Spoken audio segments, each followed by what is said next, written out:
Shalom Bapak Ibu Saudara yang dikasihi Tuhan, selamat pagi. Senang bisa menyapa kita kembali di pagi hari ini. Bapak Ibu Saudara yang dikasihi Tuhan, pagi ini kita akan melanjutkan pembahasan kita tentang tokoh yang bernama Yusuf. Dalam Kejadian pasal 40 ayat 14 dan 15 dikatakan begini Bapak Ibu. Tetapi ingatlah kepadaku apabila keadaanmu telah baik nanti. Tunjukkanlah terima kasihmu kepadaku dengan menceritakan hal ikhwalku kepada Firaun, dan tolonglah keluarkan aku dari rumah ini. Sebab aku diculik begitu saja dari negeri orang Ibrani, dan di sini pun aku tidak pernah melakukan apa yang menyebabkan aku layak dimasukkan ke dalam liang tutupan ini. Nah Bapak Ibu Saudara yang dikasihi Tuhan, tentu kita masih ingat kisah ini, di mana Yusuf dengan pertolongan Tuhan dapat mengartikan arti mimpi dari seorang juru minuman raja. Lalu Yusuf berpesan supaya nanti kalau juru minuman raja sudah keluar dari penjara, Yusuf minta tolong dia dikeluarkan dari penjara juga. Artinya perbuatan baik Yusuf mengartikan mimpi dari seorang juru minuman raja dibalas oleh sang juru minuman raja dengan mengeluarkan dia dari penjara. Nah tetapi apa yang terjadi selanjutnya Bapak Ibu Saudara yang dikasihi Tuhan? Dalam Kejadian 40 ayat 23 dikatakan, tetapi Yusuf tidaklah diingat oleh kepala juru minuman itu, melainkan dilupakannya.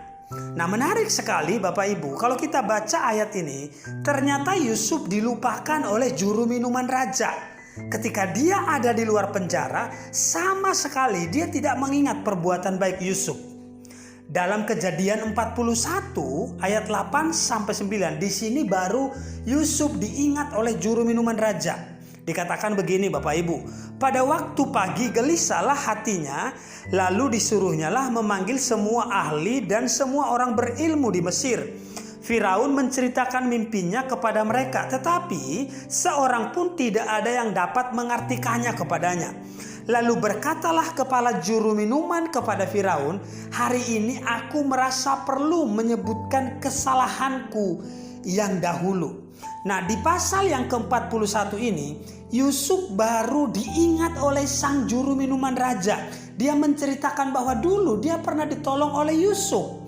Nah artinya Bapak Ibu Saudara yang dikasihi Tuhan, Yusuf itu menanti selama 2 tahun setelah juru minuman raja keluar dari penjara. Selama 2 tahun juru minuman raja itu tidak mengingat perbuatan baik Yusuf. Nah apa yang saya mau sampaikan dari kebenaran ini Bapak Ibu Saudara yang dikasihi Tuhan? Apa pelajarannya buat kita dari ayat ini? Gunakanlah cara dan waktu Tuhan untuk menolong kita dari setiap kesulitan hidup yang ada. Saya ulang, gunakanlah cara dan waktu Tuhan untuk menolong kita keluar dari setiap kesulitan hidup yang ada.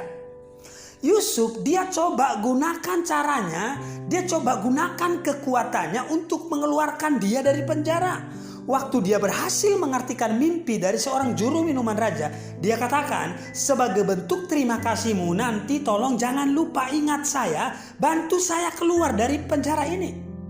Kelihatannya tidak salah Bapak Ibu, tetapi kita perlu garis bawahi bahwa itu bukan cara Tuhan untuk mengeluarkan Yusuf dari penjara. Bahkan Alkitab berkata, Yusuf dilupakan oleh juru minuman raja itu. Coba kita bayangkan Bapak Ibu, andai saja Yusuf diingat oleh juru minuman raja, saat dia keluar dari penjara, dia langsung ingat Yusuf, maka mungkin Yusuf akan keluar dari penjara saat itu dan kembali ke orang tuanya dan saudara-saudaranya. Maka bisa bayangkan ada keributan besar di rumah Yusuf saat itu karena dia dijual oleh saudara-saudaranya. Tetapi bersyukur sekali karena Tuhan itu sangat tahu kapan waktu yang tepat dan cara yang tepat untuk mengeluarkan Yusuf dari penjara.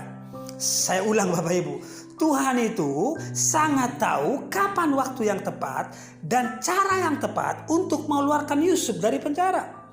Saya merenung Bapak Ibu Saudara yang dikasihi Tuhan, bisa jadi atau kemungkinan Tuhanlah yang membuat juru minuman raja itu lupa akan Yusuf.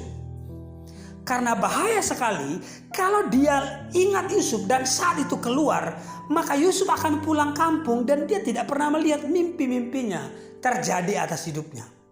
Nah, pagi ini Bapak Ibu Saudara kasih Tuhan, ingatkan diri kita, Tuhan itu tidak pernah kehabisan cara untuk menolong hidup kita. Saya ulang, Tuhan itu tidak pernah kehabisan cara untuk menolong hidup kita, dan Dia adalah Tuhan yang sangat tahu kapan waktu yang tepat untuk menolong hidup kita. Jadi percayalah, Tuhan paling tahu kapan dan bagaimana caranya menolong hidup kita hari ini. Saya ulang, Tuhan paling tahu kapan dan bagaimana caranya Tuhan menolong hidup kita hari ini. Jangan putus asa, tetap bersemangat. Masih ada Tuhan, masih ada pertolongan. Amin. Bapak Ibu Saudara kasih Tuhan, demikian kebenaran firman Tuhan. Semoga memberkati kita dan God bless you.